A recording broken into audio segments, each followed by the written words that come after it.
The China-Laos Railway is witnessing its first Spring Festival travel rush since the railway started cross-border passenger services on April 13, 2023.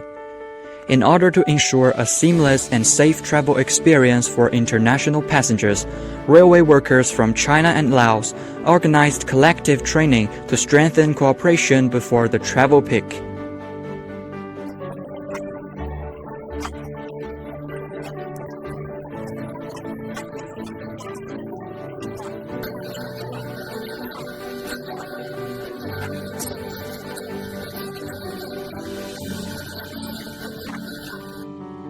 As a landmark project under the Belt and Road Initiative, the China-Laos Railway began operation in December 2021. So far, the China-Laos Railway has sent more than 140,000 cross-border passengers from 83 countries and regions since its launch of cross-border passenger services last year.